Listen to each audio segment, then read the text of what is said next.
Pertama kali melihat wajah Nabi yang begitu indah dan tampan sampai beliau membuat syair, wa ajmalu minka lam tara qattu 'aini.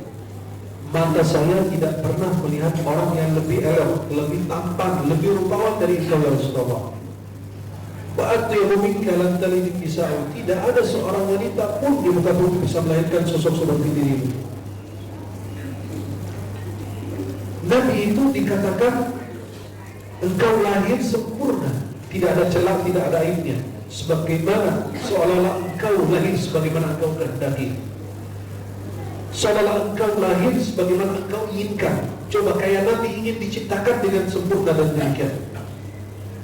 Maka para jemaah yang dimuliakan Allah Subhanahu wa taala, kita ini kalau memperingati Maulid Nabi SAW bukan cuma hanya berkumpulan saja, tapi di kemudian hari 2-3 hari sesudah Maulid masjid kita masih sepi. Salat subuhnya, zuhurnya, asarnya, maghrib, isya dan seterusnya. Apa arti peringatan Maulid kalau kita hadir Maulid kemudian kita mengaku cinta Nabi dengan memperingati hari kelahirannya, tapi jarang bersolat kepada Nabi, jarang mengerjakan sunnah Nabi SAW, qabliyah dan ba'diyah. Jangan kita kerjakan, bahkan kadang-kadang sunnah Nabi dari mereka. Apa arti kita memperingati Maulid tapi masih ada permusuhan antara saudara muslim, sesama tetangga? Apa arti kita peringatan Maulid, hadir di Maulid tapi masih ribut dengan orang tuanya, tidak menjaga kehormatan kedudukan orang tuanya? Seorang istri kepada suaminya, suami kepada istri, anak kepada orang tua kepada anak. Apa arti kita peringatan Maulid kalau kita tidak kompak dan bersatu? Apa arti peringatan Maulid kalau kita masih saling menuduh, saling mengisapkan, saling membid'ahkan? Apa arti peringatan Maulid sejak kita lahir sampai detik ini gak pernah jumpa Nabi di dalam mimpi? Ada yang salah di dalam diri kita? Ada yang kurang di dalam hati kita? Kenapa Nabi itu tidak hadir di dalam mimpi kita? Jangan-jangan Nabi lagi kesal sama kita, marah sama kita, Nabi lagi muak sama kita. Bisa jadi hati saya tidak pantas dikunjungi Rasulullah. Masih ada iri, ada dengki, ada hasud, ada sifat-sifat yang dimurkai Allah Subhanahu wa taala. Merasa diri paling hebat, paling soleh, paling suci, paling pintar. Kenapa Nabi tidak pernah sekalipun datang di dalam mimpi? Kita setiap tahun peringati Maulid. Tapi ada apa di dalam diri kita ini? Apa cuma hanya sekedar berkumpulan saja, makan dengar ceramah di situ bukan? Apa arti kalau peringatan Maulid Anda tidak bisa, tidak pandai membaca Al-Quran? Sampai di Indonesia kita sesuai survei yang dari teman-teman 10 juta buta Al-Quran. Apa arti peringatan Maulid kalau Anda tidak pernah bangun tahajud? Apa arti peringatan Maulid kalau Anda tidak pernah mengerjakan sunnah puasa yang dikerjakan Rasulullah? Apa arti peringatan Maulid kalau keluarga kamu masih jauh dari Allah dan Rasulnya? Apa arti dari Maulid kalau di rumahmu cuma hanya suara musik yang terdengar dan suara sinetron? Tidak pernah terdengar suara sholawat, Al-Quran dan lain sebagainya. Apa arti peringatan Maulid kalau Anda datang ke masjid meninggalkan istri dan anakmu di rumah? Apa arti peringatan Maulid kalau Anda cuma hanya sholat berjamaah di masjid tapi tidak pernah mengingatkan istri dan keturunanmu? Apa arti peringatan Maulid kalau punya 5 anak, satu pun di antara mereka tidak hafal Quran? Apa arti dari Maulid kita ini sebenarnya? Hanya sekedar berkumpulan, hanya sekedar kita mengaku, ya Rasulullah aku mencintaimu, ya Rasulullah aku merindukanmu. Rindu dan cinta itu bukan dengan lisan, tapi harus dipraktikkan dalam kehidupan sehari-hari. Nabi yang mulia SAW pernah meneteskan air mata karena rindu kepada kita. Air mata itu simbol kesedihan, simbol kebahagiaan, rindu dan cinta. Air mata itu kalau menetes ringan, tapi bisa meringankan beban yang berat. Nabi meneteskan air mata karena kita rindu kepada kita, cinta kepada kita. Tapi kenapa kita tidak menunjukkan kecintaan kita kepada Nabi? Begitu Nabi SAW sayang kepada umatnya, perhatian mulia akhlaknya. Nabi SAW kalau menunjuk kepada orang tidak menggunakan telunjuknya atau jempolnya, Nabi menggunakan seluruh telapak tangannya. Nabi kalau menunjuk ke orang, Nabi kalau menoleh Bukan kepalanya yang menoleh, tapi seluruh tubuhnya itu menoleh. Nabi kalau marah cukup berbalik saja. Nabi SAW mulia akhlaknya. Nabi SAW lebih banyak merenung, diam, jaga lisan beliau. Cuma hanya memperhatikan para sahabat dengan matanya beliau. Nabi SAW kalau duduk di antara sahabat itu paling tinggi, nampak SAW. Segitu dicintai, dimuliakan oleh Allah, Nabi tidak ada bayangannya. Kenapa? Kata Imam At-Tirmidzi Al-Hakim, hatta la yadha dhillahu kafir. Segitu Allah jaga Nabi, muliakan Nabi, sehingga bayangan Nabi tidak ada. Biar tidak diinjak sama orang kafir. Subhanallah. Anak kecil kalau ada bayangan itu dikejar tuh, diinjak-injak sama dia. Nabi dijaga sampai bayangan yang dijaga oleh Allah Jalla Jalaluhu, sehingga Nabi SAW tidak punya bayangan. Nabi SAW kalau cukur rambutnya kayak kita, lagi di tempat cukur rambut, disapu, dibuang di sampah di depan mata, langsung disampah masuknya. Nabi kalau cukur rambut tidak pernah satu pun helai rambut Nabi jatuh di tanah. Sahabat barengan teri, saking mereka cinta kepada beliau. Bukan karena beliau apa? Karena kemuliaan akhlaknya. Maka Allah memuji Nabi, wa innaka la'ala khuluqin 'adzim. Ala itu di atas. Ala dan fauqa dalam bahasa Arab atas, menempel dan tidak menempel. Engkau berada di atas puncak kemuliaan akhlak. Maka kalau kau kesempurnaan akhlak, jadikan Rasulullah tauladan kita, uswah hasanah kita SAW. Dan SAW kalau lagi cukur rambut 4 kali beliau tahallul. Rambut Nabi tergerai di bawah telinga kadang-kadang sampai ke bahunya. Rambut Nabi tidak keriting dan tidak lurus, tidak keriting seperti orang Afrika dan tidak lurus seperti orang Indonesia. Sedang SAW. Selalu pakai minyak rambut. Dan beliau pakai kain, baru pakai imamah. Nabi SAW kalau cukur rambut, sahabat antri minta satu helai rambut Nabi, mereka simpan, tabarruk. Maka rambut Nabi ini kalau sampai kepada kita saat ini, yang sekitar ada 20-an atau berapa yang dikatakan para ulama yang masih tersisa dari rambut Nabi sampai saat ini, itu wajar. Kenapa? Ya rambut Nabi beda dengan rambut kita. Sahabat saking cinta sama Nabi, karena mereka jatuh cinta dengan akhlak Nabi dan kemuliaan Nabi, mereka sampai hitung uban yang ada di kepala Nabi dan jenggotnya. Antum ini dicintai sama istri, suruh aja hitung ini uban, ini lihat. Terus saya kata dia, nih coba di rambut berapa ada. Mereka saking cinta kepada Nabi sampai mereka hitung. Bayangkan itu, saking dekatnya sama Nabi sampai uban Nabi aja dihitung.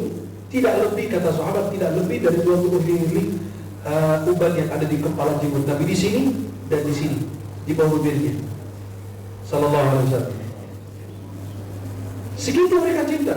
Maka kalau Nabi SAW cukur rambut, mereka antri minta satu helai rambut Nabi.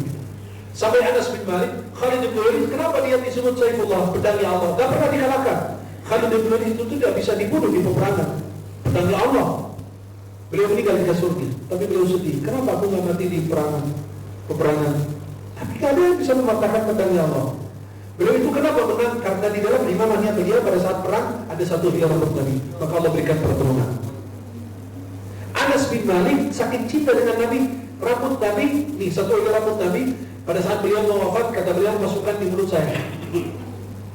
Biar kalau aku di alam barzakh ditanya malaikat, "Rabbuka madinuka man nabiyuk?" Siapa Rabbu? Aku bilang Allah. Agamamu Islam, Nabimu ini rambutnya. Saking mereka cinta, saking mereka dekat, saking mereka tidak mau lepas dari Nabi SAW, sampai diperhatikan tongkatnya, siwaknya, sandalnya, diperhatikan Abdullah bin Mas'ud. Sampai mereka masuk ke rumah Nabi, mereka tidak mau pergi juga. Bahkan ditegur dalam surat Al-Ahzab, tidak boleh kalau kalian wala mustanisin ala hadis. Kalau kalian udah ngobrol, ayo pulang bos. Jangan lama-lama, Nabi juga punya keluarga, mau istirahat dan lain. Tapi Nabi SAW tidak pernah yang namanya menyinggung perasaan sahabatnya. Diriwayatkan, dikatakan dalam sebuah cerita, Allahu a'lam, dikatakan Nabi SAW didatangi membawa anggur. Sahabat ada bawa anggur. Biasanya Nabi SAW kalau makan suka bagi-bagi gitu ya. Beda dengan kita. Kalau dikasih piring ditaruh di depan, umpatin di bawah sarung, biar nggak ada yang minta. Nabi SAW beda. Nabi SAW kalau ada makanan disuapin sahabatnya. Seperti ulama gitu suapin murid-muridnya. Itu Nabi SAW begini, kalau ada makanan dibagi-bagi. Ini orang bawa anggur ke Nabi, dikasih anggur ke Nabi, Nabi aja makan sendiri. Kata sahabat lah, biasa bagi-bagi, kali ini makan sendiri. Berikan dulu ada yang disuapin, nggak ada. Loh, ada apa ini? Sampai Nabi habis itu anggur, yang punya anggur merasa bahagia. Makanannya dimakan sendiri, bawaan dia dibawa. Tuh, nah ini, alhamdulillah. Bahagia kalau antum bawain makanan kepada kiai atau ulama, kemudian Ustaz habis ini makan. Ya sampai habis, kita pun bahagia. Tapi kalau sampai disuapin sana sini, berarti jangan-jangan nggak enak. Bisa jadi kita tersinggung. Nabi sakit menjaga perasaan sahabat, Nabi SAW makan anggur itu harus. Sahabat bingung ya, minta tadi anggur, belum dari tadi. Saya udah tadi nggak ada. Apa kayak satu kayak apa? Nabi nggak kasih. Yang bawa anggur itu bahagia, makanan anggur di mana Nabi? Anggur yang saya bawa, Nabi alhamdulillah, pergi dia. Kata sahabat, ya Rasulullah tumben biasa bagi-bagi. Kali ini disikat habis. Kata Nabi, anggur itu tadi asam. Kan Nabi beda. Lagi kita, nih maaf, ya kalau kita bawain makanan ke Ustaz terus Ustaz di rumah.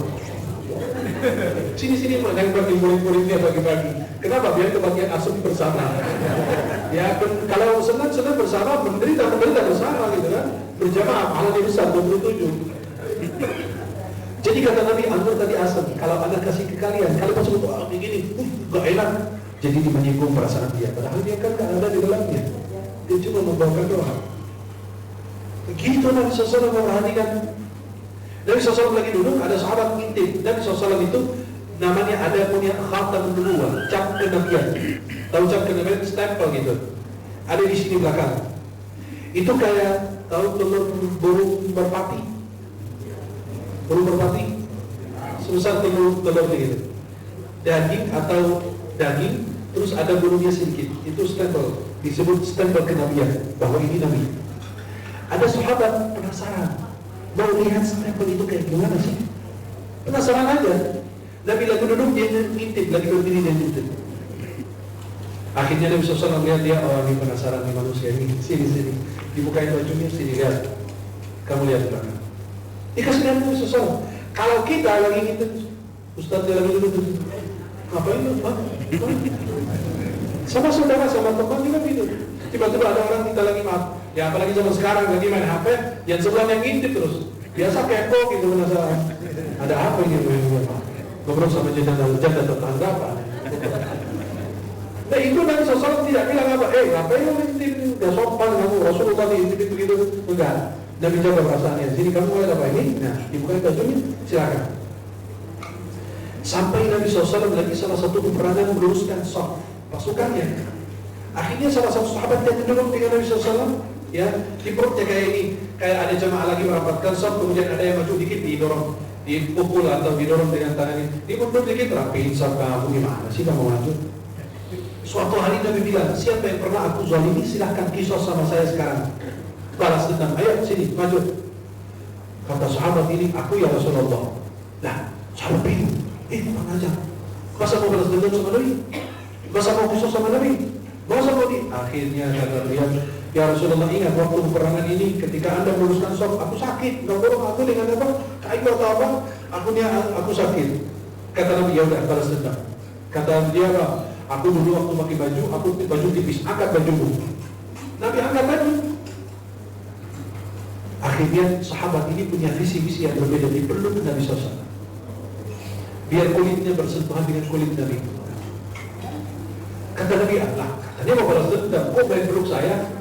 Kata sahabat ini, ya Rasulullah, kalau kulit saya sudah menyentuh kulitmu, insya Allah tidak bakalan disentuh api neraka.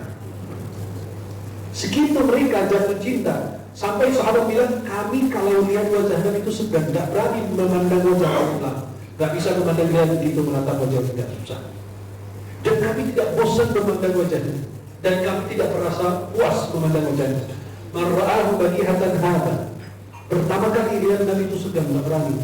Seperti Ali bin Abi Thalib pada saat mau menikahi Fatimah, putri Nabi. Datang ke Nabi, nunduk ke dia. Nabi nanya, ada apa? Nunduk lagi, mau ngomong tapi segan gitu sama Nabi. Padahal dibesarkan oleh Nabi SAW, sudah kecil beliau. Akhirnya Nabi SAW bilang, kamu mau nikah dengan Fatimah? Itu dia saya mau dari tadi tapi nggak bisa. Nabi SAW begitu, setiap orang memandang pertama kali melihat wajahnya, Nabi itu wibawanya besar. Beda dengan Pak D gitu. Ya. Jadi Nabi itu berbawa SAW. Wa man khalaqahu ma'rifatan ahabba. Kalau Anda sudah dekat dengan Nabi, jatuh cinta sama beliau. Sampai Anas mengatakan, tidak pernah aku menyentuh sesuatu yang lebih lembut dari telapak tangannya Rasulullah, lebih lembut dari sutra. Dan tidak mencium sesuatu yang harum melebihi dari Rasulullah. Nabi kalau lewatin satu jalan, berjam-jam dicium harumnya. Ini Nabi lewat sini. Biasa kalau kita punya teman jarang mandi, itu bawa pulang di dalam. Pasti pulang. Padahal udah kurang dari tadi. Kita kenal ini baunya pulang. Nabi SAW sampai lagi tidur di rumah Usaid siang hari, namanya keringatan. Pada saat Nabi lagi tidur, keringatan menetes, diambil keringatannya masukkan di botol minyak wangi. Nabi bangun tidur kaget. Ngapain kamu membuat keringatan masukin di botol? Ya Rasulullah, keringatmu membuat harum parfum kami. Sampai ulama bilang, yang membuat harum parfumnya adalah keringatnya Rasulullah Sallallahu Alaihi Wasallam. Para jemaah yang dimuliakan Allah Subhanahu Wa Taala. Begitulah Rasulullah, begitu mulia akhlaknya. Tidak suka menuduh, tidak suka mencela. Sampai ada sahabat langsung tarik Nabi dari gamisnya, berbekas di lehernya. Ya Muhammad, kasih dari harta yang bukan hartamu dan ayahmu. Nabi langsung kasih, tambah berat. Nabi tidak kesal, Nabi tidak emosi, Nabi tidak darah tinggi. Maka siapapun yang buat Nabi kesal, itulah harus menjadi panutan kita. Contoh terbaik kita, uswah hasanah kita, sallallahu alaihi wasallam. Saking mereka cinta dengan Nabi, peperangan Uhud, tersebar berita Nabi dibunuh. Akhirnya ada seorang perempuan dari kalangan Ansar tanya, suaminya dibunuh, adiknya dibunuh, ayahnya dibunuh, tiga-tiganya meninggal. Dia bilang, aku gak tahu lihat tentang keluarga saya, gimana Rasulullah? Akhirnya kata sahabat, ya Rasulullah baik-baik saja, sehat walafiat, gak masalah. Kata beliau, aku mau lihat langsung. Apa kata beliau? Kullu musibatin ba'daka jalalun ya Rasulullah. Semua musibah sesudah kau ringan. Sallallahu alaihi wasallam. Begitu mereka sayang kepada Nabi Muhammad sallallahu alaihi wasallam. Bilal bin Rabah, sesudah wafat Nabi, beliau tak mau jadi tukang azan. Ya biasa yang aku setiap hari nanya, ya Rasulullah, aku nanya, ya Rasulullah, kan rumah Nabi itu sebelah-sebelahan, yang ada makam Nabi sekarang itu rumah Nabi, rumah Sayyidah Aisyah. Sebelahnya ada kamar Sayyidah Fatimah. Dan itu sebelah-sebelahan, itu di dalam makam Nabi itu rumah Sayyidah Aisyah dan rumah Fatimah. Tukar guling dengan sahabat yang lain. Karena rumah Fatimah di sana jauh, di perbatasan Madinah. Karena Nabi pulang balik jauh, kasihan, kata sahabat, ya Rasulullah, tukar rumah saya dengan rumah Fatimah. Akhirnya ditukar, Fatimah tinggal di sebelah Nabi. Nabi sallallahu alaihi wasallam Bilal bin Rabah tukang azan, setiap hari nanya, ya Rasulullah, aku azan? Azan. Ikhwan ya Rasulullah, iqamah. Bayangkan setiap hari 5 waktu gitu. Akhirnya Nabi SAW ketika wafat, Bilal bin Rabah merasa, siapa yang aku memandang dia lagi? Siapa yang aku minta izin sama beliau untuk azan? Akhirnya beliau pergi ke negara Syam. Syam itu Suriah, Lebanon, Irak dan lain. Itu beliau berangkat ke sana, meninggalkan kota Madinah. Udah lama beliau tak balik ke kota Madinah. Mimpi Rasulullah. Apa kata Nabi di dalam mimpi? Wahai Bilal, kamu tidak rindu kami? Ya Allah, sekitar Nabi cinta kepada sahabatnya sampai datang dalam mimpi. Wahai Bilal, kamu tak rindu saya? Padahal Nabi sudah wafat SAW. Bilal bin Rabah kembali lagi ke kota Madinah. Pada saat azan diminta beliau naik azan, beliau bilang, aku tak bisa lagi.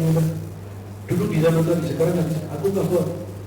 Pada saat beliau diminta, didesak untuk kumandangkan azan, beliau berdiri di menara, kemudian beliau kumandangkan azan.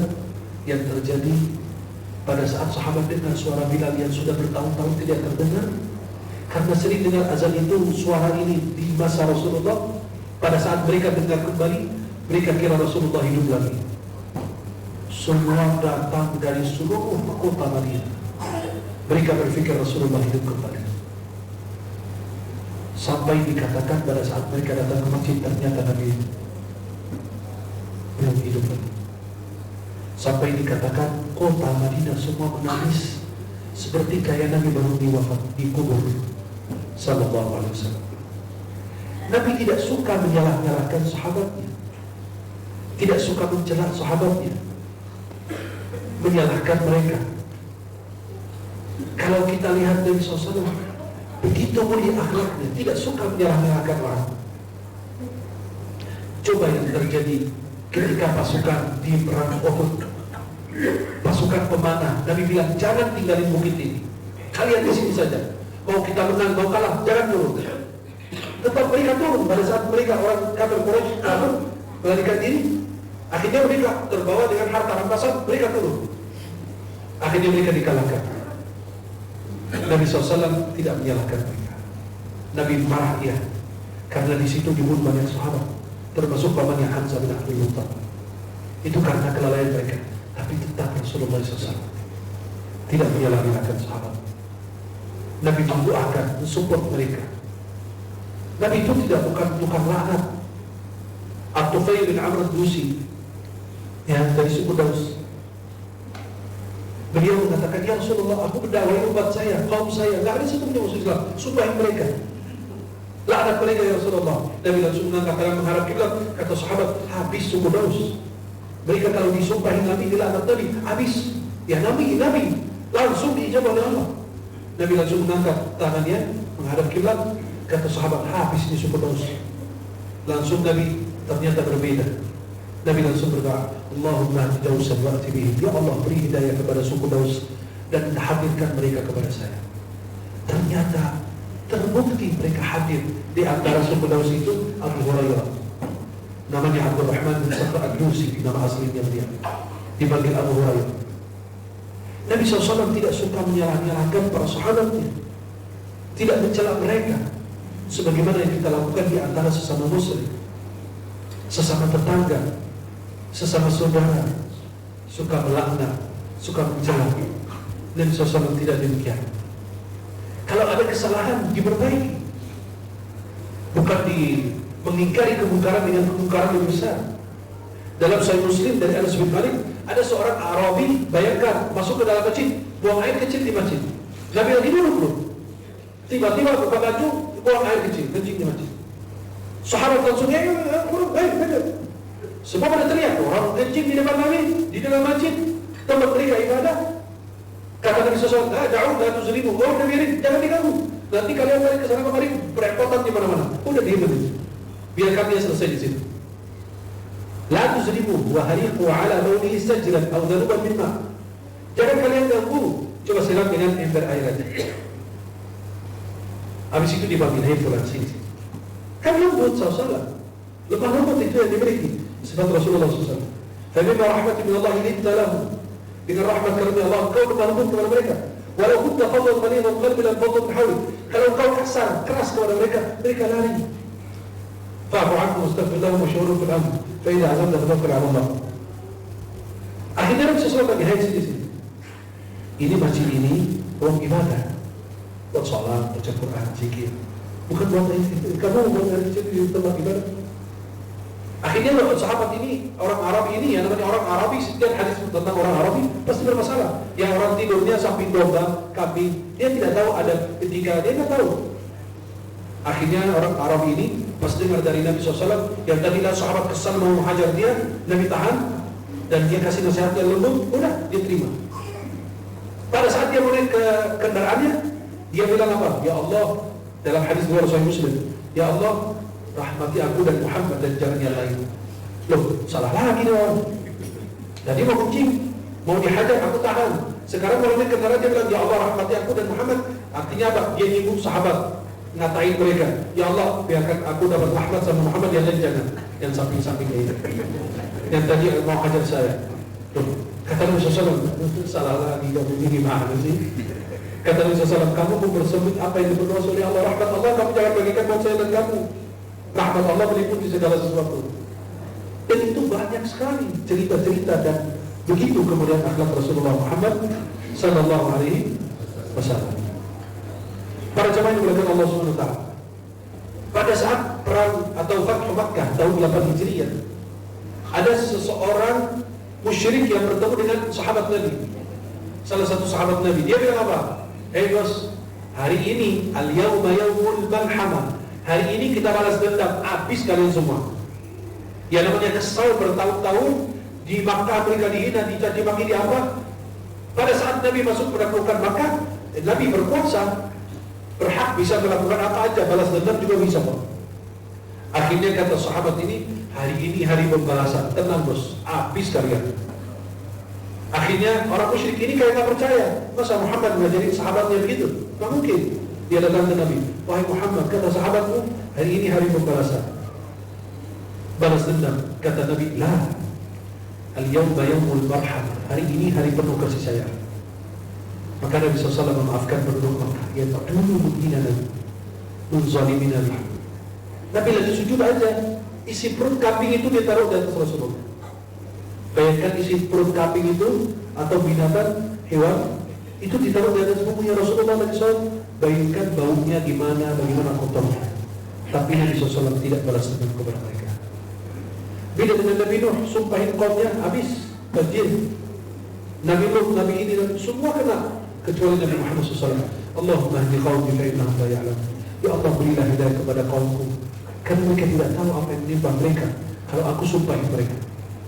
Maka Nabi yang paling lembut adalah Nabi Muhammad. Coba Nabi-Nabi yang lain, Nabi Yunus aja kesal sama umatnya, langsung pergi. Kurang ajar, aku dakwahi mereka, nggak ada orang benar di antara kalian. Beliau pergi langsung. Maka dikasih pelajaran sama Allah. Kok kamu pergi tanpa izin?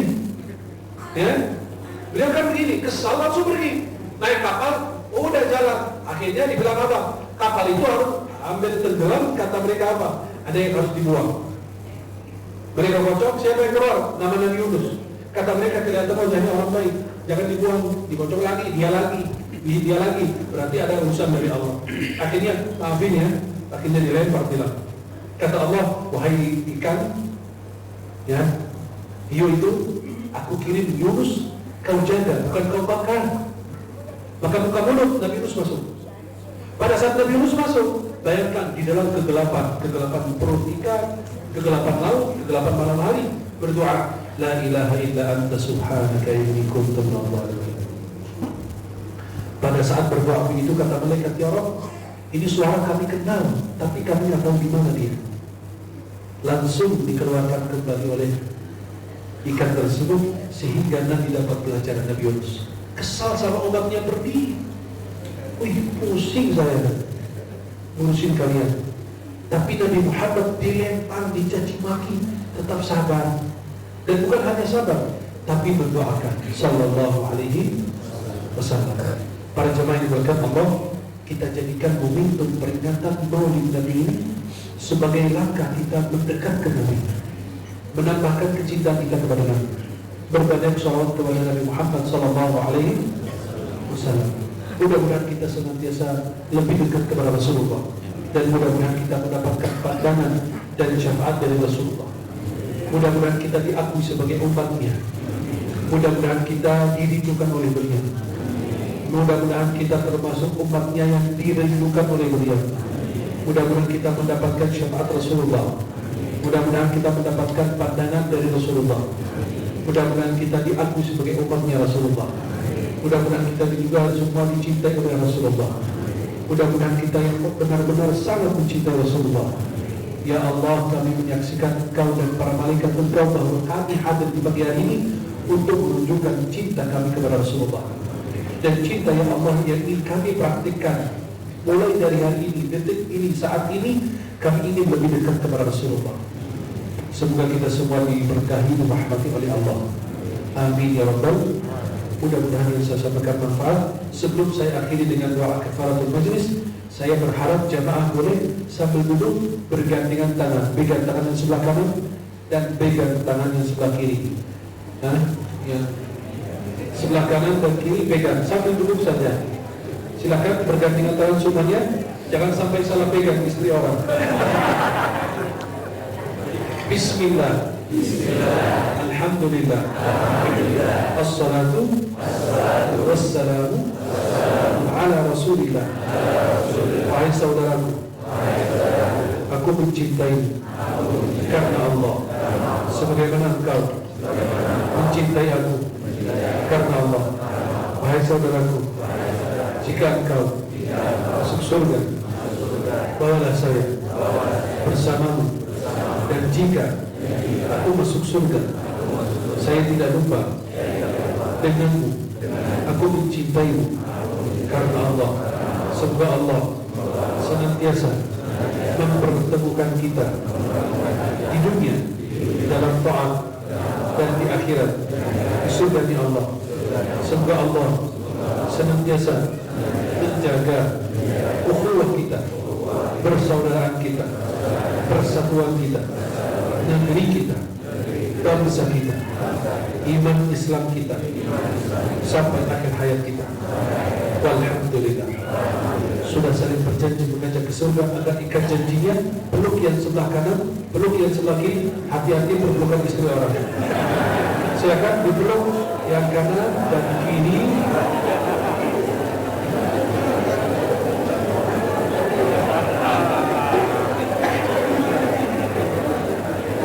Karena bapak-bapak kebanyakan, ibu-ibu sedikit, saya ke belakang aja ya. Wakili bapak-bapak semua. Mudah-mudahan yang saya sampaikan bermanfaat. Mudah-mudahan pertemuan kita di pagi hari ini insyaallah menghadirkan cinta Allah kepada kita semua. Semoga kita semua diberkahi Allah Subhanahu wa taala. Kalau kita tidak jumpa di dunia lagi, insyaallah kita jumpa kembali di surga Allah. Saya mencintai kalian semua karena Allah. Senang sekali bisa memandang wajah-wajah penghuni surga Allah. Subhanallahumma wa bihamdika asyhadu an la ilaha illa anta astaghfiruka wa atubu ilaik. Assalamualaikum warahmatullahi wabarakatuh. Waalaikumsalam.